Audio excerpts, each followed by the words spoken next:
안녕하세요. 저는 다른 건 모르겠고 사람 보는 눈 하나는 다른 사람들보다 타고났습니다.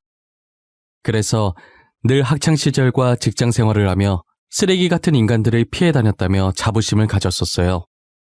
하지만 몇 년 전에 만난 한 사람으로 인해서 저의 자부심은 한순간에 바스러져 버렸죠.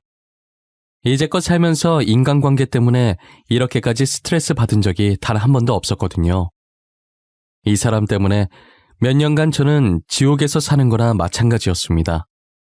저는 어릴 때 부유하진 않았지만 그렇다고 가난하지도 않은 정말 평범한 집안에서 자랐어요. 흔히들 돈이 있어야 행복도 같이 온다고 하지만 저 말처럼 집안에 돈이 많은 것은 아니었어도 저희 가족은 누구보다 사이가 돈독하고 화목한 가정이었어요. 서로 바라만 봐도 괜시리 웃음이 튀어나오는 그런 가족이었죠. 저희 부모님은 대기업에 다니는 회사원이었어요. 두 분 다 부유하지 않은 가정에서 태어나서 미래 자신들의 자식들에게만큼은 가난을 물려주지 않겠다며 악착같이 공부해서 대기업에 들어가셨다고 하시더라고요. 같은 회사를 다니며 힘든 직장 생활을 서로 도와주다 마음이 통했던 두 분은 결혼까지 하게 되셨대요. 저희 부모님께서 대기업을 다니셔도 부양할 가족이 많아서 월급을 받는 족족 가족들 밑으로 들어갔대요. 각 집안의 막둥이들이 취업을 하면서부터 월급을 온전히 자신들을 위해 쓸 수 있었다고 하시더라고요. 당시 돈이 없어서 월세로 살고 계셨는데 월급을 몇 년간 모아서 겨우 지금의 집을 살 수 있었다더라고요. 부모님께서 지금껏 힘들게 살아온 과정들을 듣고 저도 부모님처럼 열심히 살아야겠다고 생각했었죠. 그리고 이건 제가 중학생 때 알게 된 것인데 저희 외가 쪽이 원래는 무당 집안이었다고 하더라고요. 보통 대대로 이어져야 하는 게 정상인데 저희 어머니 때부터 신기가 약해져서 외할머니까지만 무당을 하시고 저희 어머니는 무당을 안 하셨다고 하더라고요. 신기가 약해졌긴 하지만 아예 못 느끼는 건 아닌지 어머니는 항상 기분이 찝찝할 때 저보고 무슨 일이 생길 것 같으니 늘 조심하라고 언지를 주셨었어요. 이게 신기와 연관이 있는 건지는 모르겠는데 제가 볼 땐 어머니처럼 신기 같은 게 있는 건 아닌 것 같고 태생적으로 사람 보는 눈은 약간 있는 것 같더라고요. 다른 사람의 속내를 들여다보는 능력이 있다고나 해야 할까요? 그 사람이 하는 이야기를 조금만 들어봐도 어떤 사람인지 금방 파악이 되는 거예요. 어떤 속셈으로 제게 다가왔고 앞으로 어떤 행동을 할지 예상이 가기 시작했어요. 저는 그런 식으로 제게 도움이 되지 않을 사람들을 피해 다니며 안정적인 인간관계를 유지해 왔었어요. 이건 학창시절과 회사 생활할 때는 물론이고 연애를 할 때도 마찬가지였어요. 촉이 얼마나 좋던지 남자친구가 저 몰래 바람을 피면 제가 직접 현장을 잡는 건 기본이었고 한 번은 만나고 있던 남자친구가 사기꾼인 것도 잡아냈었다니까요. 이 정도 되니까 이게 단순하게 촉이 맞는 건지 제 자신이 무서울 때도 많았어요. 저는 더 이상 저런 추한 꼴을 보고 싶지 않아서 연애를 안 하려고 했어요. 그런데 친구가 정말 괜찮은 남자가 있다고 이 기회 놓치면 정말 후회할 것 같다고 하는 거예요. 자신이 결혼 안 했으면 당장 이 남자 만났을 거라고 호들갑 떨길래 어떤 사람인지 궁금하긴 하더라고요. 단순 궁금증으로 소개팅에 나갔다가 초고속으로 결혼까지 하게 될 줄은 꿈에도 몰랐어요. 집안도 어느 한쪽으로 기울지 않고 저와 남편 둘 다 비슷하게 평범한 집안이었어요.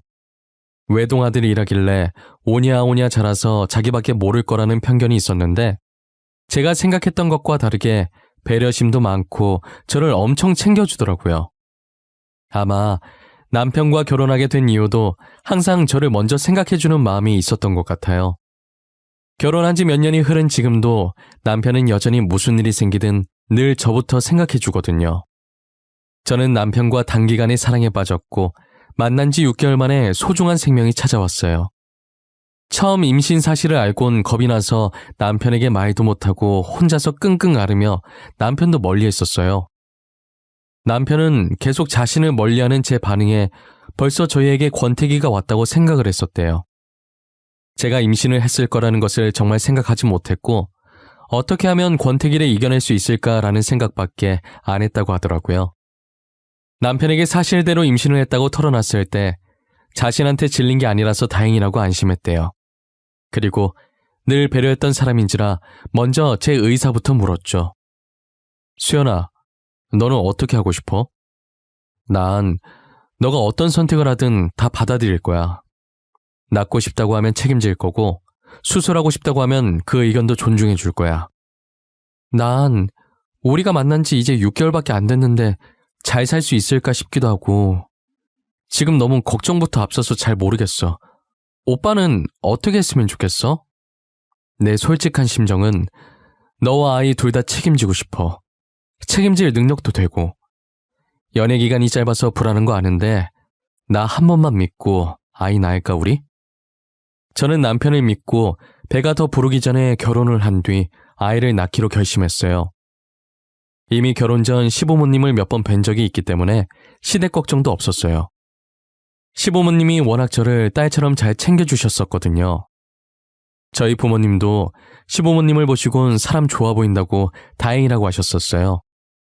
저는 정말 식장을 들어서는 순간에도 결혼을 잘했다고 생각을 했었어요. 신혼여행을 다녀오기 전까지만 해도 말이에요. 저희 남편이 외동이라 시댁살이를 했었는데 집으로 돌아오니 엄청난 일들이 저를 기다리고 있더라고요. 온화하시던 시어머니는 온데간데 없었고 드라마에서만 보던 시집살이가 제 눈앞에 펼쳐졌어요. 친구들도 제 시댁살이를 말렸을 때 제가 사람 볼 줄 안다고 저희 시부모님은 그러실 뿐 아니라고 자신만만했었는데 역시 시자 붙은 집안은 다 똑같은 것이었어요. 일부러 저를 시키려고 모아둔 건지 밀린 집안일이 잔뜩 있더라고요. 집안도 엉망이고 세탁물도 세탁기에 가득 차 있고 금방 먹은 것 같은 설거지거리들도 쌓여 있고 그야말로 집이 쓰레기장인지 돼지우리인지 모르겠더라고요. 하필 남편이 회사에 급하게 일이 있다고 불려가는 바람에 도와줄 사람도 없었어요. 제게 닥친 현실을 부정하려고 했지만 시어머니께서 저를 부름과 동시에 현실을 직시하게 되었죠. 정신 차려보니 제가 설거지를 하고 있었고 빨래를 돌리고 청소까지 하고 있더라고요. 임신 초기에 몸조심해야 하는데 신혼여행 다녀오자마자 집안일 한다고 몸을 쉬질 못해서 그런지 아랫배가 살짝 당겨오는 기분이 드는 거예요. 혹시나 아기가 잘못되면 어떡하나 걱정했는데 조금 누워있으니까 괜찮더라고요. 날이 갈수록 시어머니의 본성이 드러나기 시작했는데 첫날부터 저 날렸음에도 불구하고 여기서 더 드러날 게 있다니 대단할 지경이었어요. 시아버님께서는 가만히 계셨는데 시어머니께서 제게 뭐라든 말릴 생각이 없어 보이셔서 미웠어요. 제가 임산부라는 사실을 잊으신 것인지 김장을 하라고 하질 않나 제사상을 차리라고 하지 않나 힘든 일만 모조리 제게 시키시더라고요. 그것도 항상 남편이 집에 없을 때만 골라서 말이죠. 남편은 제가 이런 수모를 당하고 있는지 전혀 모르고 제가 괜히 말했다가 모자 사이만 갈라놓는 나쁜 아내, 며느리 될 것 같아서 말도 못하겠는 거예요. 제가 시어머니 때문에 밤마다 남편 몰래 얼마나 울었는지 몰라요. 남편은 제게 한결같이 잘해주는데 남편만 믿고 이 결혼을 이어가도 되는 건지 확신이 안 서더라고요. 그렇다고 분가를 하자니 나이 드신 시부모님 걱정이 되는 건 어쩔 수 없었어요. 혼자서 결혼 생활을 이어갈지 말지 고민하던 와중에 병원에서 연락이 온 거예요. 친정아버지께서 사고를 당하셨는데 머리를 크게 다치셔서 지금 사경을 헤매고 계신데요. 저는 분명히 오전까지 웃으며 전화했던 분인데 간호사가 다른 환자랑 착각해서 잘못 전화한 걸 거라고 아버지 무사하실 거라고 남편과 함께 병원 가는 내내 속으로 몇 번이고 되뇌었는지 몰라요. 남편도 너무 놀라서 운전이 손에 안 잡힐 것 같던지 바로 택시를 잡더라고요. 불안해하는 제 모습을 보고 남편은 어차피 지금 어떤 말을 하든 제게 안 들릴 걸 아는지 아무 말 없이 자신의 따뜻한 손으로 조용히 제 어깨만 감싸주더라고요. 택시에서 내리자마자 다리가 떨리기 시작하더니 말을 제대로 듣지 않더라고요. 결국 남편의 부축을 받고 병원 안으로 들어섰어요. 대기실에 들어가서 켜져 있는 화면을 보는데 수술 중 명단에 친정아버지 이름이 떠 있는 거예요. 아버지 이름을 보는 순간 눈물이 주체가 안 될 정도로 나더라고요. 수연아, 괜찮을 거야. 수술하면 다 괜찮아지실 거야. 너무 걱정하지 말자. 아버님 강한 분이시잖아. 그러니까 잘 이겨낼 수 있게 씩씩하게 기다리고 있자. 응? 오빠, 나 아직 아빠한테 효도도 못 해드렸는데 어떡해? 아빠랑 하고 싶은 게 너무 많이 남았는데 어떡하냐고. 결혼한 뒤로 잘 챙겨드리지도 못하고. 아버님 태어나시고 효도해드리면 되지. 아버님 분명히 이겨내실 거야. 이대로 가실 분 아니야. 아버님은 어떻게 여기까지 오신 분인데. 나 진짜 나쁜 상상하기 싫은데 왜 계속 이상한 느낌이 드는 걸까? 나 무서워. 알잖아, 내 촉 좋은 거. 지금 기분이 너무 무서워. 뒤늦게 저희 연락받고 오신 친정어머니께서 넋을 놓고 대기실로 오시더라고요. 대기실에 앉아있는 저희를 보자마자 다 자기 잘못이라고 주저앉으시더라고요. 다 내 잘못이야. 수연아, 나 때문에 네 아빠가 어쩌면 좋니? 내가 나가지 말라고 더 세게 말렸어야 했는데 다 내 탓이야. 엄마, 그게 무슨 말이야? 엄마 잘못이라니. 엄마가 사고 낸 것도 아니잖아. 이게 어떻게 엄마 잘못이야. 운전자가 잘못한 거지. 내가 바나나 먹고 싶다고 하지만 않았어도 이런 일 없었을 거야. 바나나가 먹고 싶다고 입 밖으로 내뱉는 순간 이상한 기분이 들더라고. 그래서 나가지 말라고 했는데. 저녁을 먹고 바나나 먹고 싶다는 친정어머니의 말에 친정아버지께서 나갈 준비를 하셨다고 하더라고요. 평소에 두 분이 사이가 워낙 좋았던지라 이 말만 들었을 땐 평소와 다를 게 없었어요. 하지만 친정아버지께서 나갈 준비를 할 때 친정어머니께서 알 수 없는 느낌을 받았다고 하시는 거예요. 제가 초반에 친정어머니께서 약간의 신기가 있다고 말했었잖아요. 이상한 느낌을 받고 친정아버지가 못 가게 잡았는데 별일 없을 것이라고 집안 마트 잠깐 가는데 그 사이에 뭔 일이 생기겠냐고 하고 나갔다는 거예요. 저희 친정 아파트 단지에서 바로 길 건너면 대형마트가 있었거든요. 친정아버지께서 신호를 기다리고 있는데 비틀거리는 차를 미처 보지 못하고 사고를 당하신 거죠. 친정어머니의 말을 듣고 가해자를 찾아가니 면허 취소가 될 정도의 음주 상태더라고요. 가해자 부인되는 사람은 미안하다고 연신 고개를 숙이는 거예요. 한두 번이 아니었는지 자연스럽게 합의를 부탁하길래 저는 무조건 징역 살게 할 거라고 합의는 무슨 일이 있어도 절대 해줄 수 없다고 소리친 후 다시 대기실로 돌아왔어요. 친정아버지께서 몇 시간의 긴 수술을 마치고 새벽에 수술실에서 나왔으나 의사 말로는 지금 상태로 장담할 수 있는 게 아무것도 없다고 하시더라고요. 생각보다 너무 크게 다쳐서 오늘 며칠 동안은 지켜봐야겠다고 하셨죠. 친정어머니께서는 일단 본인이 병원에 계속 계시겠다고 하면서 제게 이러다 애까지 잃겠다고 임산부인 저를 집으로 보내시더라고요. 남편이나 저나 발길이 떨어지지 않았지만 아이 때문에 어쩔 수 없이 집으로 돌아왔어요.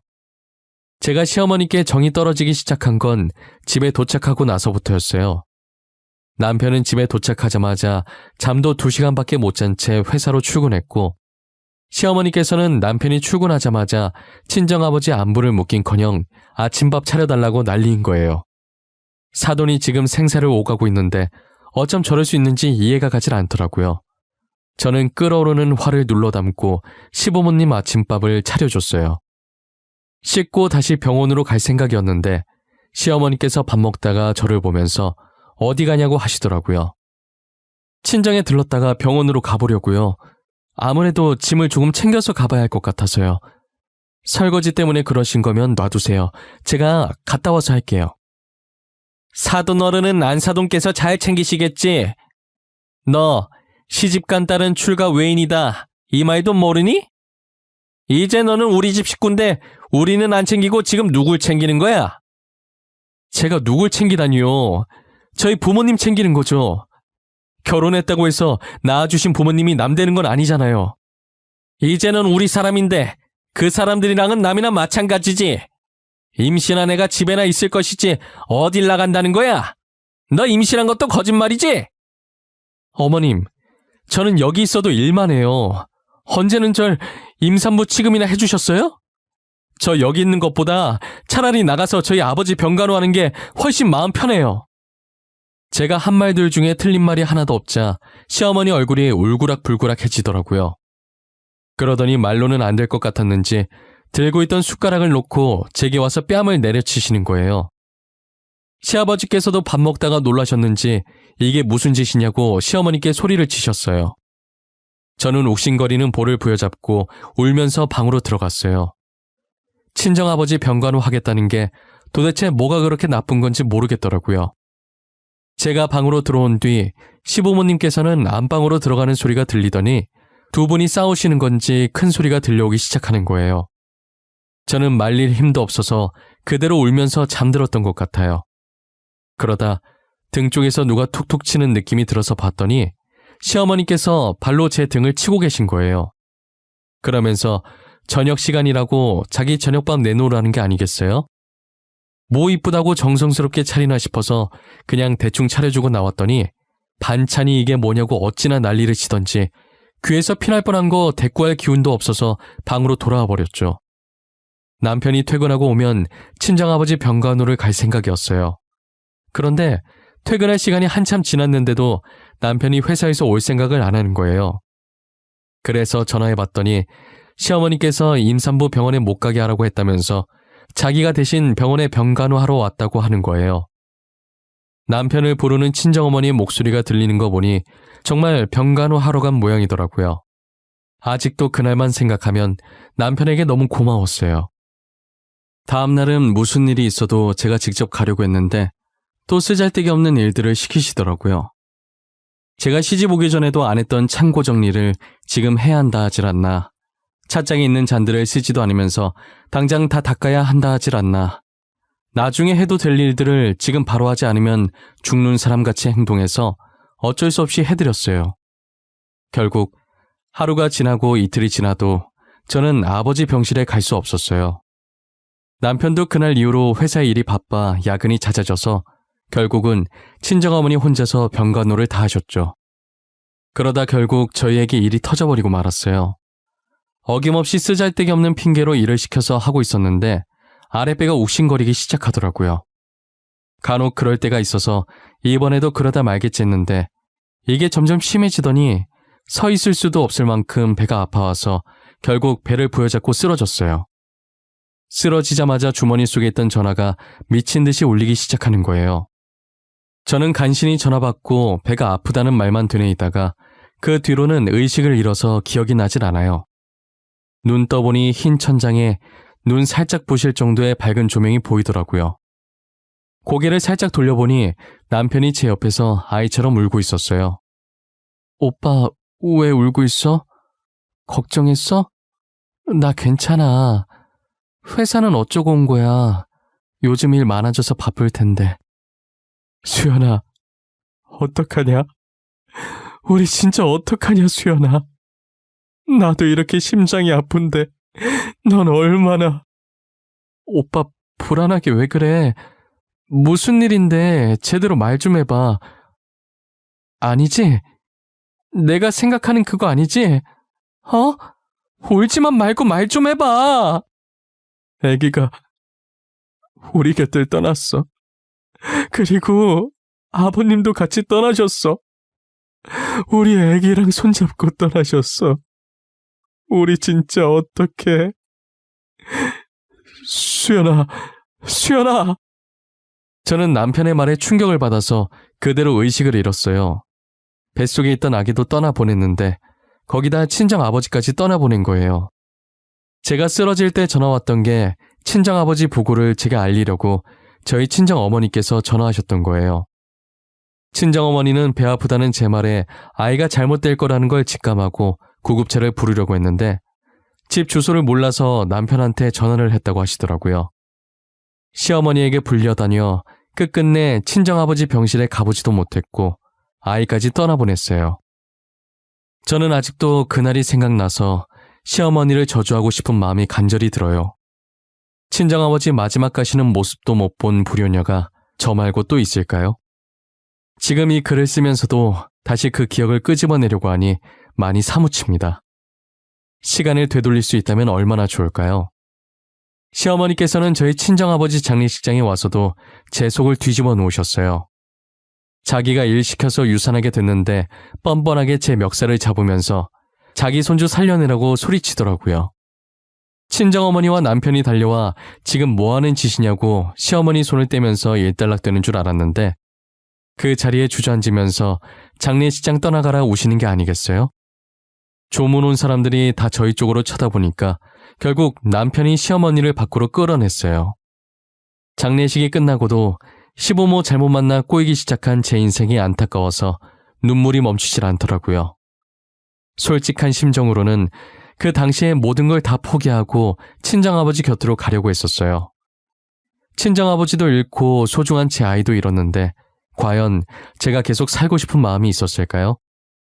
하지만 홀로 남은 친정어머니가 생각나 다시 마음을 다잡고 살아보자고 생각했죠. 제가 마음을 다잡은 지 얼마 지나지 않아 시아버지께서 병에 걸리신 거예요. 간암 말기로 이미 암 진행이 많이 된 상태라 수술을 할 수 없을 정도라고 하시더라고요. 남편은 자신의 부모님이니 애초에 저한테 부탁할 생각조차 하지 않았고 자신이 휴직을 쓰든 해서 병간호를 하겠다고 했어요. 그 소리를 들은 시어머니께서 당연히 가만히 계실 리가 없었죠. 집에서 버젓이 놀고 있는 사람이 있는데 왜 네가 휴직을 쓰니? 너가 일 안 하면 우리 집 뭐 해 먹고 살라는 거야? 제가 모아둔 돈 있어요. 당분간 그거 가지고 생활하셔도 충분해요. 그리고 집에서 놀고 있는 사람이 어디 있어요? 어디 있긴. 일 안 하고 집에서 놀고 먹는 니네 마누라 있잖아. 이제 며느리도 우리 집 식구인데 며느리가 시아버지 모셔야지 왜 엄한 사람이 휴직을 한대?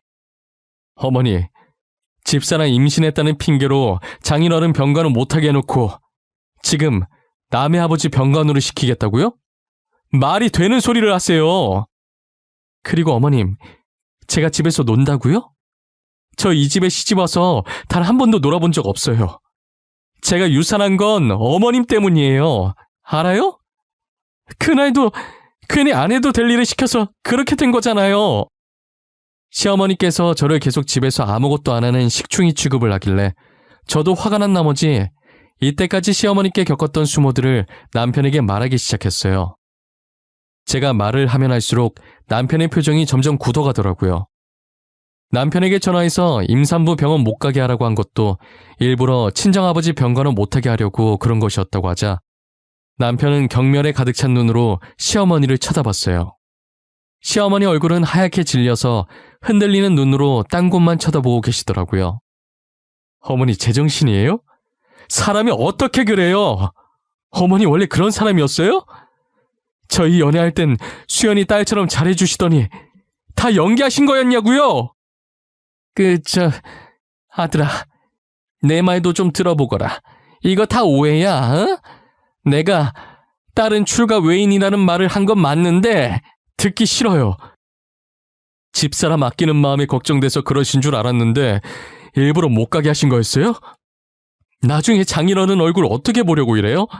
결국 어머니 때문에 저희 애까지... 어머님, 그 와중에 변명하시려고 하신 거예요? 제가 한 말 중에 과장된 말 하나도 없어요.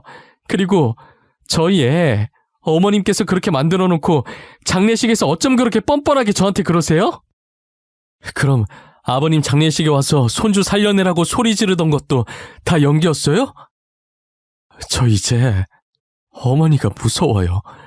다시는 보고 싶지 않아요. 저희 분가할 거고 아버지도 어머니께서 모시세요. 남편은 그간 제가 당한 고통이 이것과는 비교도 안 되겠지만 반의 반만이라도 느껴보려고 하면서 시아버지의 병간호를 시어머니께 맡기시고 연을 끊어버렸어요. 저희는 그 길로 집에 돌아와 짐을 정리하고 분가를 해서 둘이서 살기 시작했죠. 저는 가끔씩 친정아버지와 아이가 떠나던 날을 생각하며 울었어요. 남편은 그럴 때마다 아무 말 하지 않고 저를 감싸주면서 같이 울어주었죠. 시어머니와 함께 살지 않으니 숨통이 트이는 기분이었어요. 그렇게 1년 정도 살다 보니 늘 제 곁을 지켜주는 남편 덕분에 아팠던 기억도 이젠 어느 정도 아물고 더 이상 아프진 않지만 지워지지 않는 흉터로 여전히 남아있더라고요. 모닝커피를 마시다 문득 쎄한 기분이 한순간에 저를 덮치더라고요. 저는 곧장 방에 들어가 남편에게 잊고 있었던 시아버지의 상태를 물어봤어요. 제 물음에 귀신을 속여도 저는 못 속이겠다고 하면서 웃길래 왜 그러냐고 했더니 안 그래도 방금 전화로 부고 소식 들었는데 끊자마자 제가 방으로 들어왔다는 거예요. 가끔 저도 이런 쪽으로 제 촉이 맞을 때마다 깜짝깜짝 놀라곤 해요. 남편이 저보고 같이 가겠냐고 물어보길래 시아버지께서 제게 뭔 짓을 한 건 아니지만 시어머니를 말려주시지 않아서 좋은 감정이 있었던 게 아니라 안 가겠다고 했어요. 남편은 장례식을 마치고 돌아와서는 헛웃음을 치더라고요. 아버님 잘 보내드리고 왔어?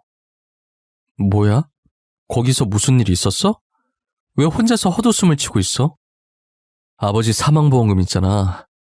그거 다 나한테 왔다? 원래 어머니한테 가야 되잖아. 근데 나한테 왔어. 그리고 아버지께서 남기신 재산도 다 나한테 왔다? 웃기지? 그래? 하나뿐인 아들한테 주시고 싶으셨나 보다.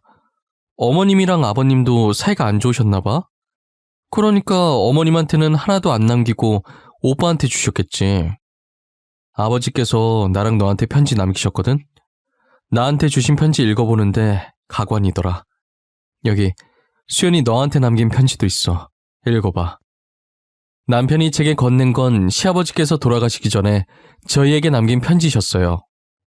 돌아가시기 직전에 저희에게 남기신 듯 평소 정갈하던 글씨가 삐뚤빼뚤했어요. 그동안 저와 지내면서 미안했던 감정들을 편지에 담으셨더라고요. 평소 시어머니께서 성격이 보통이 아니시라 시어머니를 말리게 되면 집안 살림이 다 날아갈까봐 시어머니께서 제게 못되게 굴어도 말리지 못했다고 하더라고요. 제가 뺨을 맞고 처음으로 화내신 날 안방에 들어가시더니 두 분이서 싸우는 소리가 들렸다고 했잖아요. 그날도 안방에 있던 물건들을 시아버님께 던지고 소리 지르고 난리가 났다고 하시더라고요. 그동안 시어머니께서 제게 행했던 행동들이 너무 못해서 가남이라는 소식을 듣자마자 사망보험금과 전재산 수령인을 남편에게 돌려놨더라고요. 그리고 그 돈을 저와 남편이 반반씩 나눠 가지라고 자신이 주는 처음이자 마지막 용돈이라고 하시면서요. 저는 그 삐뚤빼뚤한 편지를 읽고 엄청 울었던 것 같아요. 시아버지 장례식에 갈 걸 그랬다며 후회하기도 했었죠. 저는 시아버지의 편지를 읽고 울기 바빴는데 뒤이어 들리는 남편의 말에 울음이 쏙 들어가더라고요. 시아버지께서 남편에게 남긴 편지 내용은 정말 기가 막혔어요. 시어머니께서 시아버지를 제대로 돌보지도 않았고 생각보다 시아버지께서 오래 살게 되자 입에 담을 수 없을 악담을 퍼부었다고 하더라고요. 남편이 영 끊기면서 생활비도 끊어버리자 돈이 없다며 사망보험금을 자기한테 달라고 했다는 거예요. 이게 죽을 날 받아놓은 사람에게 할 소리냔 말이에요. 저는 남편의 말에 믿기지 않아서 직접 편지를 봤는데 진짜 열불이 나더라고요. 남편도 진작에 영 끊길 잘했다고 더 이상 어머니 없는 셈 칠 거라고 하더라고요. 어떻게 사람의 탈을 쓰고 아픈 사람에게 저런 말을 할 수 있을까요? 제가 아무리 이해해보려고 해도 절대 이해할 수 없는 행동이었어요. 시어머니께서는 가족들 다 등 돌린 지금 혼자 남아서 본인이 무엇을 잘못했는지 곰곰이 생각해보고 지난 날들을 반성했으면 좋겠어요. 시간이 참 빠르게 지나간다고 느끼는 게 벌써 시아버지께서 돌아가신 지 3년이 되었어요. 3년의 시간이 흐를 동안 시어머니께서 뭐라고 지내시는지는 아무도 몰라요. 저희 가족도 시아버지께서 주신 돈 가지고 다른 곳으로 이사를 가버렸거든요.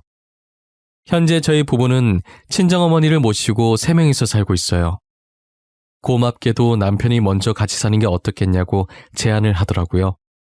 저는 시부모 복은 없었지만 남편 복 하나는 정말 좋은 것 같아요. 그동안 저희에게 다시 찾아온 인연이 없었는데 며칠 전에 병원에서 기쁜 소식을 들었어요. 4년 만에 제 뱃속에 새로운 생명이 자리 잡았다는 소식을요. 저희 곁을 잠시 떠났던 아이가 4년 동안 길을 잃어서 이제서야 다시 찾아와 준 거라고 생각하려고요. 이제 나쁜 기억들은 다 잊고 제 곁에 남아있는 사람들과 좋은 추억 만들어 나가려고 합니다. 이 사연을 보시는 모든 분들도 저처럼 힘든 일이 있더라도 이겨내시고 좋은 일들만, 웃음이 가득한 일들만 가득하시길 바랍니다. 감사합니다. 안녕하세요. 서울에 거주하고 있는 30대 후반 여자입니다. 전 저보다 1살 많은 남편과 6년째 결혼 생활을 이어가고 있어요. 주변 사람들 시댁살이 얘기를 듣거나 아니면 맘카페 회원들과 주고받는 이야기를 들어보면 시댁에 별의별 일이 다 있더라고요. 근데 전 결혼하고 나서 정말 근심 걱정 하나도 없었거든요. 그래서 왜 다들 고생만 할까? 그런 생각을 하고 있을 때 저에게도 별의별 일이 다 생겼습니다. 저에게 근심과 걱정을 안겨준 사람은 바로 아주버님의 와이프, 형님 때문인데요. 그 이유를 털어놓고 싶은 마음에 이렇게 사연을 보내게 됐습니다. 남편한테 5살 많은 형 한 명이 있어요. 저에겐 아주버님이죠. 아주버님은 40살이 넘었음에도 장가를 가지 못하고 있었어요. 시댁 동네에서 아주버님은 노총각이라 유명할 정도였어요. 요즘은 40살 넘어서 장가 못 가도 크게 문제될 게 없다고는 하지만 아무래도 부모님 세대에선 요즘 사람들 마음과는 다르잖아요. 그래서 제가 소개팅은 3번 정도 해주기도 했고 남편도 몇 번 해주기도 했어요. 근데 항상 아주버님이 차이더라고요. 제 눈으로 봤을 땐 성실하고 돈도 잘 모으고 게다가 정육점 가게까지 운영하고 있어요. 근데 왜 여자들이 좋아하지 않을까 생각해봤는데 사람이 여자 앞에서 너무 바보가 되더라고요. 완전 얼음이 돼버려요.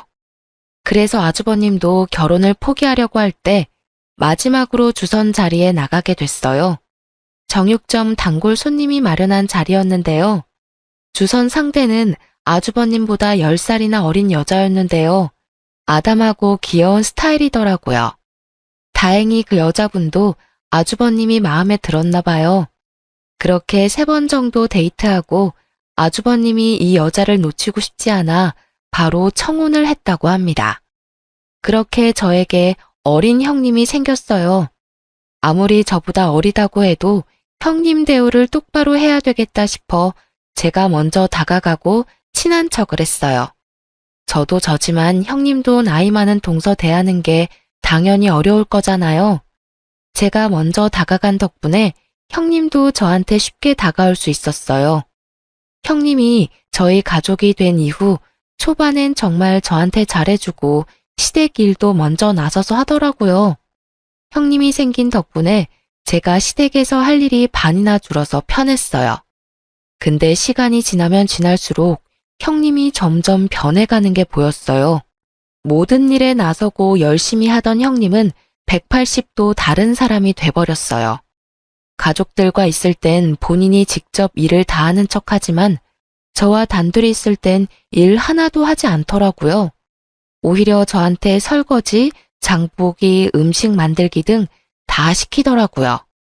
동서, 갈비찜 해야 하니까 마트 가서 갈비찜 재료 다 사와. 남편이 가게에서 갈비는 가져왔으니까 양념 재료만 사오면 될 거야. 그리고 잡채 재료랑 전 재료들도 사오고. 형님, 그 많은 걸 저 혼자 사오라고요? 형님도 같이 가셔야죠. 내가 하라면 좀 해. 내가 아무리 어려도 내가 형님이잖아. 내 말 당장 들어. 알겠어? 형님이 자꾸 절 시키는 일이 많아서 같이 하자고 말하면 본인이 형님이니 자기 말을 들어야 하는 거 아니냐면서 그런 말을 하더라고요. 제가 더 따지고 들면 나이 어리다고 무시하는 거냐는 식으로 말하기도 하고요. 그래서 전 묵묵히 제 할 일을 했는데요. 음식이나 설거지 이런 거 다 해놓으면 가족들 앞에선 본인이 다 했다고 거짓말까지 합니다. 아이고, 이 많은 걸 다 너희들이 한 거야? 우리 며느리들 최고네. 에이, 이거 다 제가 한 거예요, 어머님. 동서는 옆에서 배우기만 했고요. 아, 그래. 우리 첫째가 최고다, 최고. 뒤늦게 우리 가족이 돼서 적응하기 힘들 줄 알았는데 이젠 알아서 척척 다 잘하는구나. 어머님은 그런 형님을 오구오구 이뻐하세요. 사실 어머님도 제가 다 한 걸 아는 눈치였어요. 어머님이 제 손맛을 분명 아시기 때문이죠. 그래도 형님이 기죽을까봐 칭찬을 해주십니다. 이런 일이 하도 많아서 전 집에서 엄청 울었습니다. 남편은 그런 절 달래주면서 안아줬네요. 내가 고생이란 고생은 다 하고 왜 다들 형님 칭찬만 하냐고. 당신이 고생한 거 다 알아. 근데 그 자리에서 형님 기죽일 순 없으니까 그렇게 한 거지. 뒤에선 엄마가 당신 고생한 거 다 알고 마음 아파해. 어린 형님 있는 것도 서러울 텐데 앞에서 형님이 그렇게 여우같이 행동하니까 얼마나 더 힘들겠냐면서. 다들 알고 있으니까 너무 속상해하지 마. 아무리 그래도 그렇지. 나이 어려도 그래도 형님이니까 내가 참아야지 생각하다가도 날 너무 아랫사람으로만 생각하는 형님 태도 때문에 참기 힘들어. 알아. 충분히 이해해. 다음에 이런 일 또 있으면 내가 안 참을게. 그러니까 이번만 참고 넘어가 줘. 이럴 때마다 내 편을 들어주는 남편 덕분에 그래도 잘 넘어갈 수 있었어요. 그러던 어느 날 명절이 돼서 크게 일이 터진 적이 있어요. 원래 명절 때마다 시댁에서 싸움 한 번 터진다고 하는데 저희 시댁에서도 터질 줄은 몰랐네요. 사실 저희 시댁은 사이가 정말 좋은 편인데 형님이 저희 식구가 된 이후부터 부쩍 다툼이 늘게 됐었는데요. 그건 바로 형님의 질투 때문이었어요. 저희 부부는 맞벌이를 하고 있지만 아주버님 부부는 홀벌이로 생활하고 있어요. 원래 형님께서 시집 오기 전에 작은 네일샵 아르바이트로 일하고 있다고 들었어요. 형님 꿈이 결혼하면 전업주부로 생활하는 거였다고 하네요. 아주버님은 정육점 하나를 운영하고 있지만 결혼 전에 비해서 가게 운영이 좋지 않아 좀 힘들어했어요. 생활 자체는 크게 지장은 없었지만 여유가 있는 편은 아니었어요. 사실 아주버님도 형님이 일하시길 바랬지만 형님한테 일 다시 시작하면 어떠냐고 물어보면 그때마다 버럭버럭 짜증을 내거나 며칠 삐진다고 하더라고요. 한번 일 안 하기 시작하니까 그게 몸에 익숙해져서 그런지 일을 하기 너무 싫어한다고 아주버님께 들은 적이 있어요.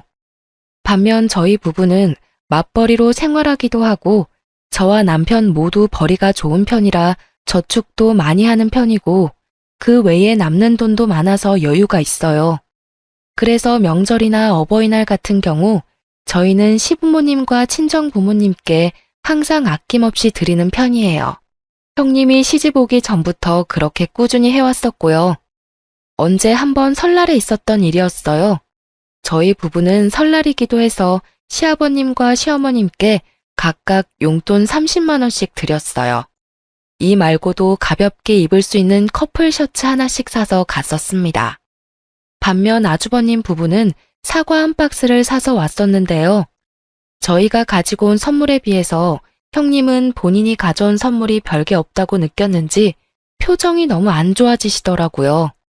명절 외에도 항상 본인 부부가 갖고 온 선물과 우리 부부가 갖고 온 선물을 항상 비교하기 바쁘더라고요. 시부모님은 절대 비교할 분이 아니고요. 형님은 절 따로 불러서 혼까지 낼 정도였습니다.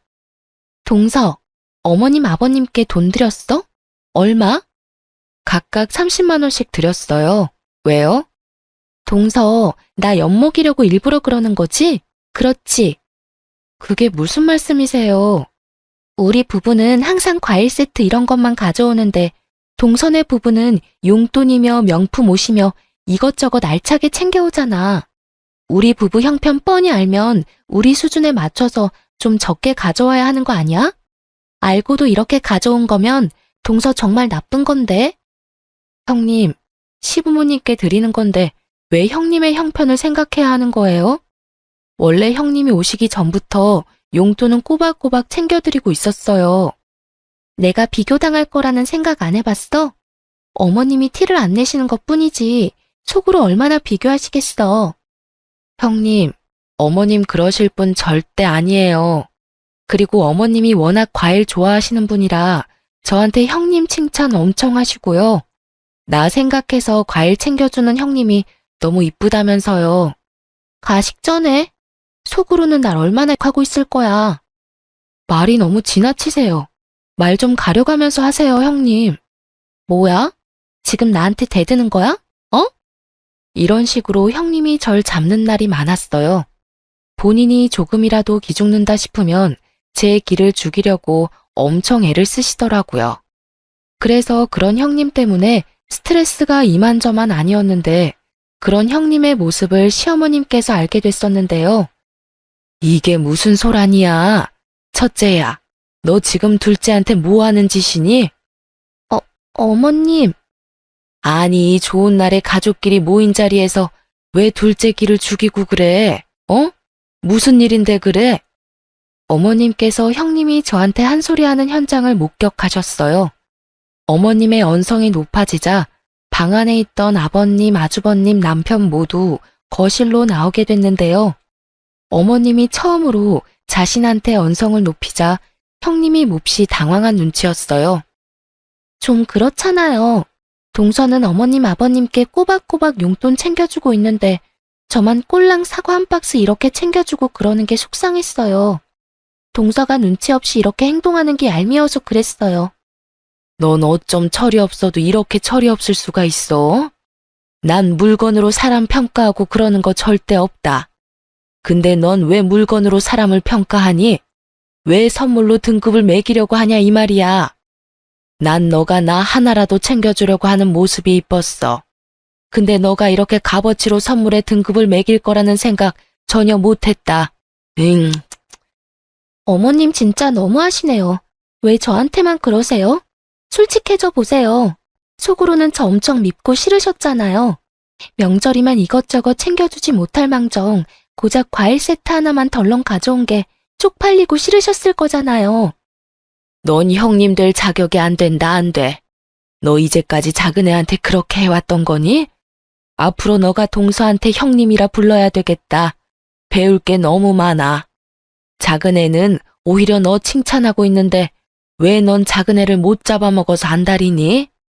됐습니다. 어머님이 동서 편만 들 거면 저 오늘 가져온 선물 도로 가져갈게요. 어머님도 참 너무하시네요. 형님은 어머님 말씀을 뚝 자르고 본인이 가져온 선물 반품시킬 거라면서 도로 가져갔습니다. 그런 형님의 태도에 화가 난 어머님은 그날 알아 누우셨어요. 솔직히 어머님은 형님이 여우 같고 욕심이 많은 사람인 줄은 대충 알고 있었다고 해요. 그런 형님을 보듬어주면 괜찮을 거라고 생각했는데 그게 더 독이 될 줄은 몰랐다고 하네요. 형님이 어머님께 크게 대들고 난 뒤로 어머님은 형님한테 전혀 연락하지 않는다고 해요. 형님이 용기 내고 전화드려도 절대 받지 않았고요. 어머님은 제대로 화가 나셨는지 가족 행사가 있을 때마다 형님만 쏙 빼고 부를 정도였어요. 중간에 있는 아주버님만 난처하게 된 거였죠. 아주버님만 가족 행사 다녀오고 집으로 돌아가면 엄청 잡힌다고 들었는데요. 그런 말을 듣고도 어머님은 형님을 절대 호출하거나 그러지 않으셨어요. 형님은 한동안 시댁과 연락 두절로 지내다가 저한테 연락한 적이 있는데요. 동서, 오랜만이네. 잘 지내고 있는 거지? 안녕하세요. 형님도 잘 지내고 계시죠?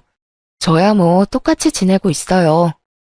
오랜만에 연락해서 이런 말하기 좀 그렇지만 나 빼고 가족끼리 모이니까 좋아? 방해꾼 한 명 사라진 기분이 들고 그래? 아무리 시부모님이 나 보기 싫다고 그래도 동서라도 나서서 날 부르고 그래야 하는 거 아니야? 말은 바로 하셔야죠. 일 이렇게 커지게 된 건 다 형님 때문이잖아요. 형님과 저만 있었던 일이면 어떻게든 넘어가겠지만 어머님이 형님 보기 싫다고 하시는데 제가 어떻게 어머님 말 어기고 형님을 데리고 갈 수가 있겠어요. 저도 중간에 엄청 노력 많이 했어요. 근데 어머님이 형님 보기 싫다고 하는데 저보고 어쩌라는 거예요. 동서 정말 못된 사람이구나. 완전 왕따 주동자네 주동자야. 이거 사회 매장감인 거 알고는 있는 거지? 저는 몰라요. 형님이 벌인 일이니까 형님이 책임지고 해결하세요. 이런 식으로 저한테 자주 전화해서 저보고 왕따 주동자라며 별 소리를 다 합니다. 어머님은 끝까지 그런 형님을 좋게 생각하지 않고 계시고요. 형님을 한동안 뵙진 못했었지만 아주버님과는 자주 왕래를 하고 있었어요. 사실 아주버님은 너무 순수하고 착한 사람이에요. 워낙 효자라서 시부모님께 속을 썩인 적이 없었고 게다가 저희 남편과도 우애가 참 좋습니다. 그런 아주버님은 키가 크시고 덩치도 좋았어요. 키가 180cm이며 몸무게는 90kg 정도 나갔는데요. 그랬던 아주버님이 점점 말라가더라고요. 게다가 우리 부부 집에 놀러 오면 제가 직접 밥 한 상을 차려주는 편인데 그럴 때마다 밥 3공기씩은 뚝딱 해결해요. 예전엔 많이 먹어봤자 한 자리에서 1공기 반 정도 먹던 분이었는데 어느 순간부턴 3공기 이상은 드시니까 저와 남편은 요즘 무슨 일 있냐고 물어볼 정도였어요. 이렇게 많이 먹는데도 말랐으니 걱정이 될 수밖에 없잖아요. 아주버님은 절대 시부모님께 말하지 말라고 당부하며 저희 부부한테만 몰래 말한 얘기가 있어요. 형님께서 아주버님 수입을 전부 관리하고 있어요. 아무리 예전에 비해 수입이 많이 생기지 않지만 그래도 저축을 할 정도로 번다고 하셨어요.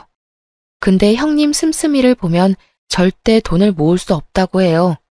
사실 아주버님이 결혼하기 전까지만 해도 돈 엄청 모았던 걸로 기억하고 저축 왕이라고 불릴 정도로 알뜰살뜰했어요.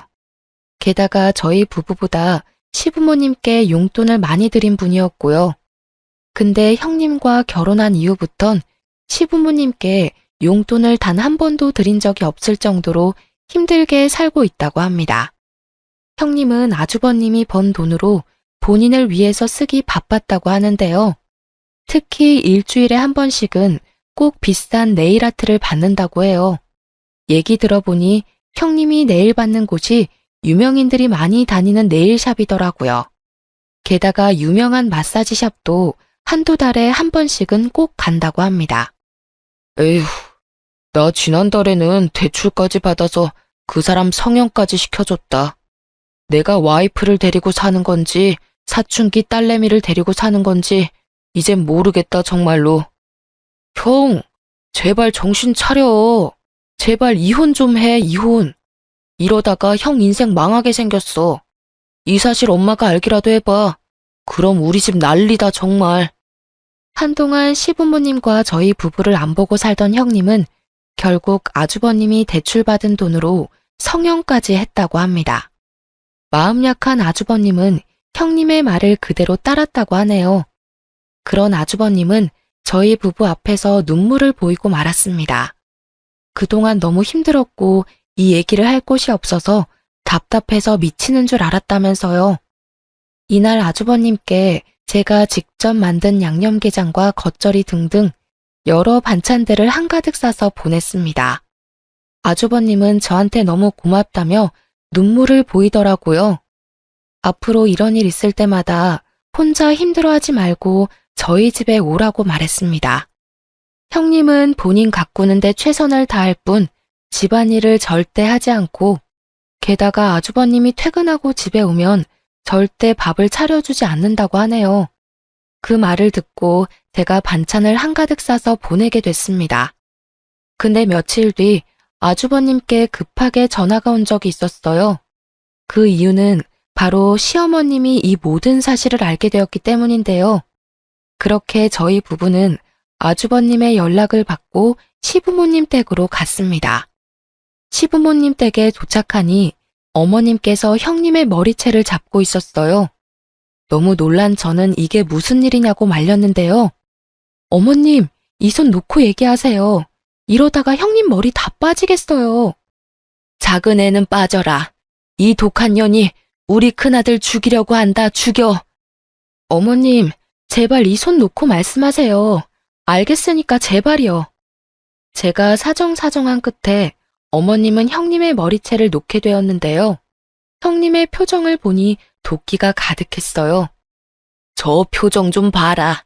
저게 시엄마한테 보일 표정이니? 너 이왕 이렇게 된 거 솔직하게 말해봐라. 우리 아들 돈 보고 결혼했니? 우리 아들이 호구 같으니까 너 팔자 좀 피고 싶어서 그런 거냐고. 맞아요. 저도 그런 줄 알고 결혼했는데 저랑 결혼하고 나서 정육점 매출 뚝 떨어진 거 보고 괜히 결혼했다 싶더라고요. 뭐? 아무리 그래도 그렇지. 이왕 결혼했으면 마음 제대로 먹고 잘 살아볼 생각을 해야지. 남편 밥 한 끼 제대로 안 챙겨주고 신랑이 벌어다 준 돈을 그렇게 펑펑 쓰고 다니면 어떡해? 어머님이야말로 너무하셨어요. 그동안 저만 쏙 빼고 가족들끼리 다 같이 모여서 지내니까 행복하셨어요? 저 어머님한테 엄청 실망했습니다. 형님의 머리채까지 잡게 된 이유에 대해서 시어머니 말씀을 들어보니 형님과 다시 화해하고 싶어서 아주버님 댁에 갔었다고 해요. 근데 집에 있어야 할 형님은 없고 아주버님이 라면으로 끼니를 때우고 있었다고 합니다. 게다가 집을 대충 둘러보니 청소가 하나도 되어 있지 않고 돼지우리라고 해도 믿을 정도로 엄청 지저분했다고 해요. 게다가 공과금 같은 게 몇 달째 밀린 상태였고요. 그래서 아주버님께 화내면서 사실대로 말하라고 했고 그제야 솔직하게 말했다고 합니다. 그 타이밍에 형님이 집에 들어오게 됐고 어머님이 형님 정신교육 좀 시켜보겠다고 머리채를 잡고 오게 된 거라고 합니다. 하지만 형님은 정신 차릴 생각 전혀 없었어요. 오히려 어머님께 바락바락 대들 뿐 더 엇나가기 시작하더라고요. 저 이 사람이랑 결혼하고 나서 단 한 번도 행복한 적 없었어요. 그게 다 동서랑 어머님 때문이에요. 어머님은 저만 쏙 빼고 가족들 불러서 행복하게 시간 보내려고 하고 어머님이야말로 왕따 주동자예요. 동서도 마찬가지야. 어머님이 그러면 동서라도 나서서 나 불러야 됐던 거 아니야? 여우처럼 어머님한테 잘할 생각이나 하고. 아이고, 우리 집에 악귀가 들어왔다, 악귀가. 어머님은 형님이 꼴도 보기 싫다고 당장 나가라고 소리를 치셨습니다. 형님도 어머님이 꼴도 보기 싫다고 소리를 지르면서 나갔었고요. 아주버님은 중간에서 매우 힘들어 보였습니다. 그런데 이 와중에 한 가지 소식이 들려왔어요. 그건 바로 형님의 임신 소식이었는데요. 이게 지금 이 상황에서 좋은 소식인지 안 좋은 소식인지 모르겠지만 형님이 한동안 생리를 하지 않아서 임신 테스트기를 했다고 합니다. 두 줄이 뜨게 됐고 확실히 알기 위해서 산부인과에 갔더니 임신이었다고 해요. 시어머님과 크게 다투기 전부터 생긴 아이였더라고요. 그 사실을 알게 된 아주버님은 좋기도 하지만 걱정이 되었다고 해요. 지금 둘이서 사는 것도 빠듯한데 아이가 생겼으니 더 힘들 것 같기 때문이었어요. 아주버님과 같이 임신을 하게 된 걸 알게 된 형님은 오히려 이 기회로 시어머님의 마음을 다시 사로잡으려고 한 눈치이긴 했는데요. 하지만 그렇다고 마냥 좋진 않은 것 같았어요. 아무래도 본인이 이제까지 돈을 펑펑 쓰고 놓은 버릇이 있다 보니 아이 때문에 이제 그러지 못할 거란 생각 때문이겠죠. 산부인과에 다녀온 뒤로 아주버님 부부가 시부모님께 찾아갔다고 해요. 임신 소식을 알리자 시어머님께서 표정이 그렇게 좋지 못했다고 합니다. 너희 이제 어떻게 할 거니? 예전에 내가 너희한테 화낸 이유가 바로 생활 자체가 어렵기 때문이었잖아. 아이까지 생긴다면 지금보다 더 어렵게 생활해야 할 텐데 그게 가능할 것 같니? 가뜩이나 첫째 혼자 일을 하는 상황인데 어떻게 아이를 키울 수 있겠냐 이 말이야. 그래도 아이가 생겼으니 책임져야죠. 지울 순 없잖아요. 어렵게 가진 아이인데. 솔직하게 말해서 큰아가, 너가 첫째 밥 잘 챙겨주는 것도 아니잖니. 집안일도 야무지게 하는 편도 아닌 마당에 아이까지 키우면 집안 돌아가는 꼴 말이 아닐 거야. 아이 분유값 절대 무시 못해. 너 혼자 번 돈으로 절대 못 키워. 그러니까 지금 살고 있는 집 정리하고 우리 집에 들어와서 살아. 내가 낮엔 애 돌봐줄 테니까 큰아가 너 이제 일 시작해. 애기 유치원 들어가기 전까지 내가 돌봐주겠다고 약속할 테니까 그때까지 돈 차곡차곡 모아서 그때 분가해. 그게 아이를 위해서도 좋아. 싫어요. 아무리 저희 부부가 힘들게 산다고 해도 어머님 집에 들어가기 싫어요. 애기가 유치원 다닐 때까지 여기서 지낸다면 그동안 어머님이 저한테 얼마나 눈치 주고 그러시겠어요? 가뜩이나 저 어머님께 미운 털 제대로 박힌 상태인데 지금 어머님 댁에 들어가면 더 미움받을 게 분명하잖아요. 엄마, 말씀은 너무 고맙지만 이 사람이 싫다고 하네. 나도 이 사람이 싫다고 하면 나도 굳이 들어갈 생각은 없어. 엄마가 우리 신경 써준 건 너무 고마운데 우리가 먼저 키워보고 정 안 되겠다 싶으면 그때 들어갈게. 아유, 됐다. 내가 괜히 말 꺼냈지. 나중에 애 키워달라고 해도 대신 키워줄 생각 전혀 없어. 너희가 니들 복 발로 걷어찬 거야.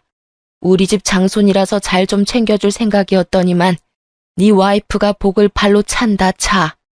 이 일이 있고 나서 어머님이 직접 저한테 전화하셨는데요.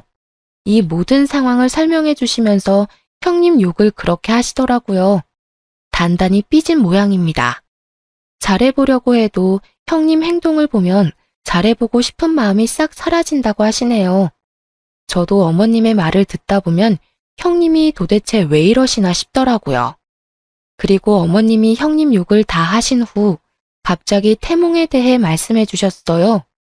엄청 휘황찬란한 태몽이길래 그 꿈이 혹시 형님 아이 태몽이 아닐까 싶었거든요. 근데 어머님께선 혹시 모르니 저보고도 산부인과에 가보라고 하셨습니다. 저도 혹시 모르니 한번 다녀와 보는 게 좋겠다 싶어서 한번 검사를 받아보게 됐는데요. 어머님 말씀대로 제 태몽이 맞았습니다. 어쩌다 보니 어린 형님과 임신 시기가 딱 한 달 차이밖에 되지 않더라고요. 어머님은 저의 임신 소식에 너무 좋아하셨어요. 마치 아이처럼요. 어머님께선 겹경사 축하 기념으로 가족들 전부 모여서 식사를 하자고 했습니다. 그렇게 오랜만에 가족들 전부 모이게 됐는데요. 오랜만에 모인 와중에 형님께선 또 저한테 질투하고 시비를 걸기 시작했습니다. 동서, 어떻게 이때 임신을 딱 할 수가 있어? 내가 임신했다고 하니까 질투가 난 건가? 일부러 노린 거지? 동서 지금 나이에 임신하면 그거 노산 아니야? 난 젊어서 아이가 완전 건강하겠지만 동서는 좀 위험할 것 같은데 아이가 버틸 힘은 있으려나? 형님은 이런 식으로 비아냥거리기 시작했습니다. 옆에서 듣고 있던 남편이 나서서 한 소리 하려고 하던 찰나에 어머님께서 형님의 주둥이를 탁 치셨습니다. 이놈의 주둥이가 문제야, 문제. 제발 그 주둥이 좀 닥치고 있어라. 임신한 여자가 어찌 그런 생각을 할 수가 있는 거니? 앞으로 고운 생각, 고운 말만 써. 그리고 여기서 너만 임신한 게 아니잖니. 큰애도 좋은 말만 들어야 할 때야.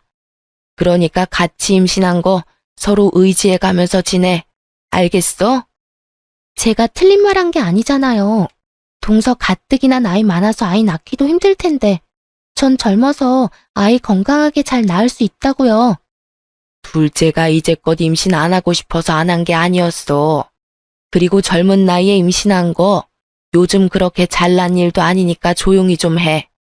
둘째는 열심히 일하면서도 아이를 위해서 육아 공부까지 하고 있단다. 너가 걱정 안 해도 둘째 아이 잘 키울 테니 너무 오버하지 마. 알겠니? 어머님이 저의 편을 들어주시니 엄청 든든하더라고요.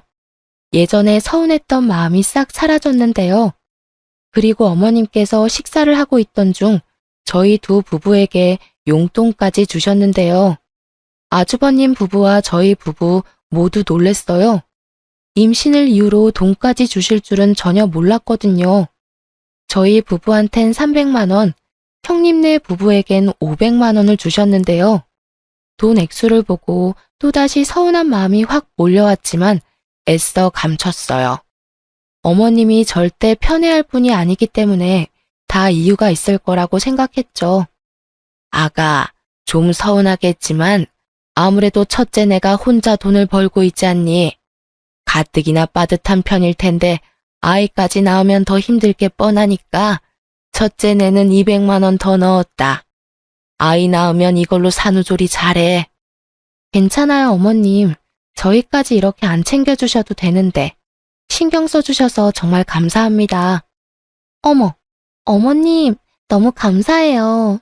저한테 500만 원까지 안 주셔도 되는데 차라리 저 300만 원을 저한테 주시지 그러셨어요. 너 제발 비아냥거리는 말투 좀 고쳐라. 너가 이뻐서 200만 원 더 준 거 아니다. 내가 둘째였어도 너 그 말하는 꼬라지 때문에 천불이 나겠어, 천불이. 우리 아들이 고생할까봐 더 준 거니까 착각하지 마라. 둘째야, 너무 서운해하지 마. 너 산후조리 할 땐 내가 옆에서 많이 챙겨주마. 봐요. 어머님은 저만 미워하시잖아요.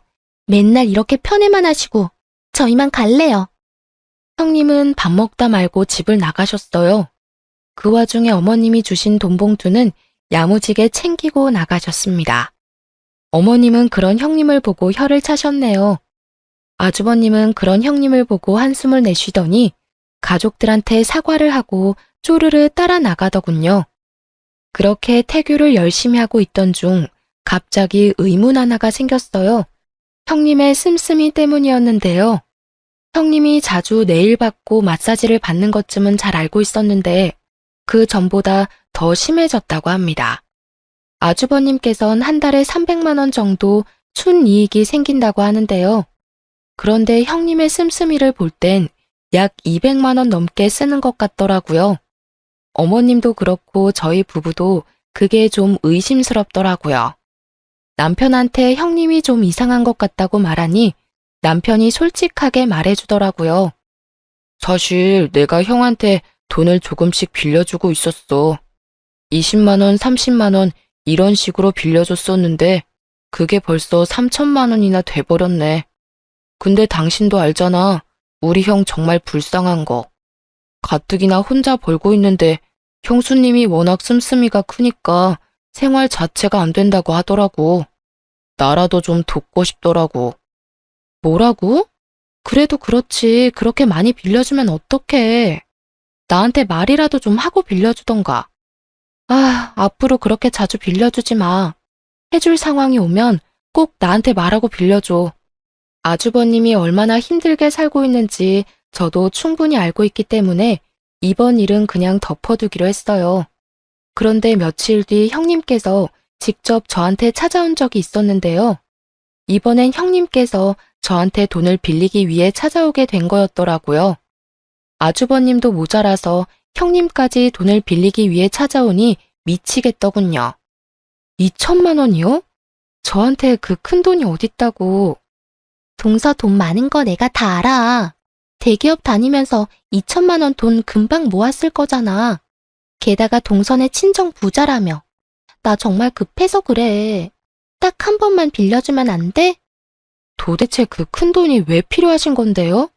이유 들어보고 빌려줄지 말지 결정할게요. 사실 우리 친정엄마 암이래. 그것도 자궁암. 동서도 알잖아. 내 친정 그렇게 사정 좋지 않은 거. 당장 수술비가 필요한데 내가 지금 당장 모아둔 돈이 없어서 말이야. 형님의 어머님께서 암에 걸렸다는 말에 마음이 약해지더라고요.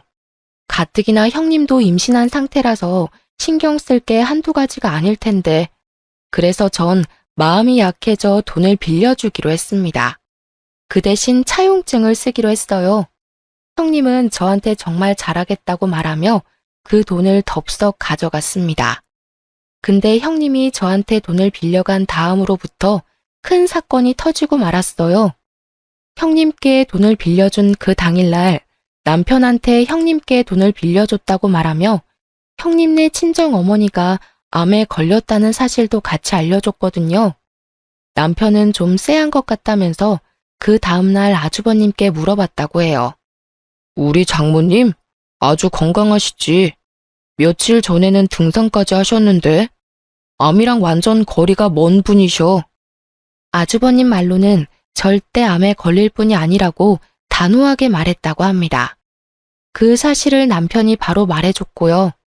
그래서 2천만 원은 도대체 왜 필요한 건가 알아보려고 했던 찰나에 며칠 뒤 시댁에서 소란스러운 일이 발생했어요. 시아버님께서 숨을 헐떡이며 당장 오라고 부르셨는데요. 그래서 저희 부부는 헐레벌떡 시댁으로 달려갔습니다. 시댁에 도착하니 어머님은 쓰러진 상태로 시름시름 앓고 계셨고 시아버님은 아주버님의 등짝을 때리면서 온갖 욕을 퍼붓고 계시더라고요. 미친놈아, 그것도 와이프라고 데리고 살았던 거냐? 아버님, 진정 좀 하세요. 무슨 일인데 그러세요? 둘째 애야, 네 형님 좀 어떻게 해봐라, 어? 너 형님 뱃속에 있는 아이가 첫째 애가 아니란다. 다른 남자랑 두 집 살림하고 있었다네. 그 남자 아이래. 아이고, 네? 그게 무슨 말씀이세요? 아주버님 아이가 아니라고요? 자세히 얘기를 들어보니 형님은 진작부터 다른 남자가 있었다고 해요. 결혼하고 난 뒤 중간부터 다른 남자와 바람을 피고 있었는데 그 남자와 살림까지 차렸다고 합니다. 그렇게 두 집 살림을 하고 있던 중 그 상간남의 아이를 가졌다고 하네요. 임신한 사실을 알게 된 후 아주버님이 다른 남자 애라는 걸 알게 될까봐 일부러 아주버님과도 잠을 잤다고 하네요. 그 말을 듣는데 어찌나 소름이 돋던지. 이 사실을 밝혀낸 건 다름 아닌 시어머니셨는데요. 어머님이 우연히 길을 지나가다가 상간남과 있는 형님을 발견한 후 미행을 해서 알아냈다고 하네요. 그 충격에 어머님은 쓰러지신 거고요. 전 이 사실을 듣자마자 저 혼자서 형님이 있는 집으로 찾아갔습니다. 아주버님 댁으로 가니 형님이 안절부절 못한 상태로 있더라고요. 형님은 제가 찾아온 걸 보고 놀랬는지 식은땀을 흘리더군요. 형님, 저 다 알고 왔어요. 그 아이 다른 남자 아이라면서요? 형님, 아니, 야, 너 정말 간도 크다. 어떻게 바람 피고 있는 주제에 친정 부모까지 팔아가면서 나한테 돈을 빌릴 생각까지 했니? 미안하지도 않아? 어? 지금 너 때문에 우리 시어머님 쓰러지셨어. 이거 어떻게 책임질래? 동서, 내가 정말 미안해. 제발 동서만이라도 내 입장 이해해줘. 나 지금 너무 무섭고 정신이 하나도 없어. 그건 너 사정이고 이제까지 어린 주제에 싸가지 없이 기어오르길래 뭘 믿고 일어나 싶었는데 그냥 못 배워서 그런 년이었구나. 어떻게 하면 그렇게 뻔뻔할 수 있는 거야? 됐고 나한테 빌려간 2천만 원이나 돌려줘. 벌써 2천만 원 다 쓴 거 아니지? 나 그 돈 없어. 지금 돌려주고 싶어도 이미 다 쓴 상태야. 나한테 시간을 줘. 앞으로 동서가 하라는 일 다 하면서 살게. 그러니까 한 번만 봐줘. 너 이번 달 안으로 나한테 빌려간 2천만 원 갚아. 그리고 오늘 내로 우리 시댁 부모님한테 가서 모든 일 설명하고 사죄해. 알겠어? 이날 저한테 무릎까지 꿇고 사과를 하더라고요. 당장 돈이 없다는 거, 돌려줄 돈이 없다면서 불쌍한 척은 다 하는데 전 그런 형님의 모습이 눈에 들어오지 않았습니다. 전 그런 형님한테 욕을 하면서 제가 이제까지 담아둔 모든 일들에 대해서 다 털어놓게 됐어요. 형님은 웬일로 그런 이야기를 듣고도 묵묵히 듣고만 있는지 예전 같으면 이런 말 들으면 맞대응을 했어야 했거든요. 그리고 제 말대로 형님은 그날 시댁에 찾아가서 눈물 콧물 흘리면서 두 손 두 발 다 빌고 사과를 했다고 하는데요. 그때 시어머님은 형님의 뺨을 때리며 입에 담을 수 없는 욕까지 퍼부었다고 합니다. 전 아이 때문에 그 상황을 전부 목격할 수는 없었지만 남편 말로는 그날 형님 아이가 유산이 안 된 게 용하다 싶을 정도였다고 하네요. 형님이 어머님께 맞고 있는데도 아주버님은 말리지 않았다고 하네요.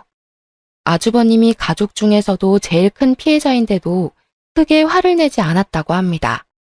그냥 어머님께 맞는 것만 지켜볼 뿐. 이날 이후로 아주버님과 형님은 이혼 소송과 함께 상간남 소송까지 진행했어요. 이와 동시에 형님은 당연히 집에서 쫓겨났고요. 아주버님이 형님과 이혼을 하지 않을 거라고 생각했는데 의외로 단호하게 이혼하셨어요. 처음엔 형님이 아주버님께 엄청 사과하고 매달렸다고 하는데요. 근데 아주버님은 단호하게 이혼하자고 통보했어요. 아주버님과 이혼하고 난 뒤 상간남과 같이 살고 있다고 들었어요. 형님과 같이 살고 있는 그 상간남은 제정신이 아닌 사람처럼 보였습니다. 우연히 상간남을 본 적이 있었는데 완전 양아치 같은 느낌이 물씬 느껴지더라고요.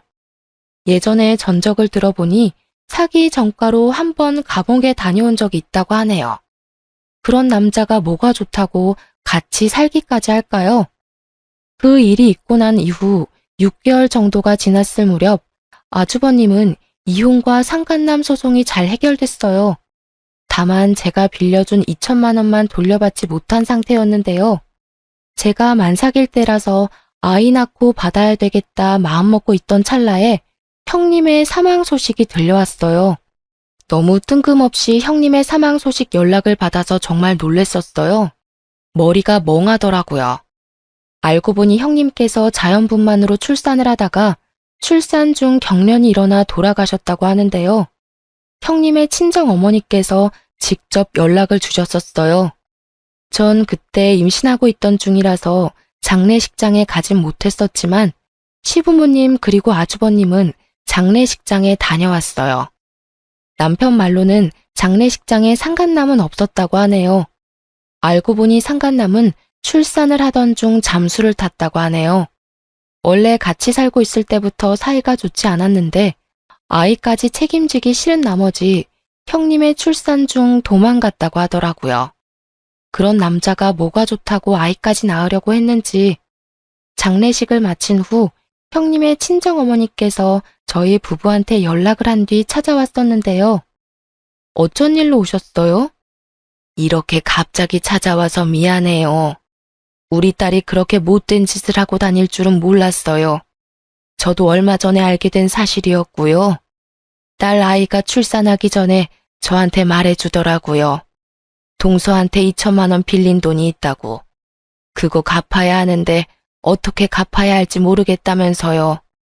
그거 제가 대신 갚으려고 찾아왔어요. 아, 천천히 갚으셔도 되는데 지금 제일 많이 속상하신 분은 그쪽이실 텐데요. 그래도 드려야 할 돈은 드려야 하니까요. 그동안 제 딸아이 때문에 고생 많으셨어요. 정말 죄송합니다. 제가 대신 사과드릴게요. 형님의 친정어머니께선 돈을 갚기 위해 직접 찾아오신 거였어요. 계좌 이체만 하고 안 보면 그만이지만 그래도 이체까지 형님이 한 잘못이 있어서 대신 사과하고 싶어 직접 찾아왔다고 하네요. 우리 부부에게 대신 갚은 2천만 원 돈은 어머니께서 직접 대출을 받아서 주신 돈이래요. 처음엔 이 돈을 받아도 되는 걸까 고민이 많았지만 그래도 받았습니다. 곧 태어날 아이를 위해서라도 받는 게 좋겠다 싶더라고요. 아주버님은 형님이 돌아가신 이후로 거의 술을 달고 살았어요. 이혼하고 나서는 술까지 드시진 않았는데 사망 소식을 듣고 난 뒤로부터는 거의 술을 밥 먹듯이 드시더라고요. 그런데 산부인과에서 보호자로 등록이 된 아주버님께 연락이 갔다고 하는데요. 알고 보니 아이는 살아있었더라고요. 아이를 데려가라는 연락이 왔었다고 합니다. 사실 그 아이는 상간남의 아이라서 아주버님이 데려갈 의무가 없지만 아주버님은 아이가 무슨 죄가 있냐면서 결국 산부인과에 방문했었는데요. 엄마, 나 이 아이 꼭 키우고 싶어. 너 미친 거야? 그 미친 계집애 데리고 살았던 것도 모자라서 애까지 대신 키운다고? 당장 보육원 보내. 이 핏덩이를 보육원에 어떻게 보내? 이 아이가 뭔 죄가 있다고 그래. 나 한번 이 아이 키워볼게. 엄마 한 번만 봐줘. 어? 살면서 엄마 속 썩여 본 적이 없는 놈이 최근 들어서 다 썩인다 썩여. 너 마음대로 해. 그 대신 이 아이 내 눈에 절대 보이게 하지 마. 내 손자라고 절대 생각 안 한다. 시부모님은 당장 그 아이 보육원에 보내라고 강하게 나가셨는데 아주버님은 그 아이를 키우기로 결정했어요. 아주버님은 아이라도 키우지 않으면 다시 살아갈 의욕이 없을 것 같다고 하셨어요. 희한하게도 아주버님은 아이를 키우면서 본격적으로 일을 다시 하기 시작하셨어요. 낮에는 택배 일을 하고 있으며 밤엔 대리기사로 일하고 계세요. 아무래도 아이를 키우다 보면 여자의 손길이 필요하기도 하잖아요. 그래서 제가 가끔씩 낮에 육아도 도와주고 그러고 있어요. 집안에 여자가 잘 들어와야 한다는 말이 있잖아요. 전 그 말이 정말 맞는 말인 것 같아요. 역시 어른의 말은 틀린 게 없다고 봅니다. 가끔 아주버님을 볼 때마다 너무 불쌍한 것 같아요. 형님이 하늘나라로 가게 된 건 정말 안타깝게 생각하지만 도대체 왜 그랬는지 다시 한번 더 물어보고 싶은 마음이 들어요. 전 빌려간 2천만 원도 돌려받고 아이도 잘 출산하여 잘 키우고 있습니다. 이쁜 딸을 낳아서 키우고 있는데 다행히 절 닮아서 너무 곱네요. 시어머님도 매우 좋아하시고요. 고생이랑 고생을 다하고 사셨던 우리 시부모님 속 썩이는 일 없도록 잘 지내볼 생각입니다. 제 긴 사연을 들어주셔서 정말 감사합니다.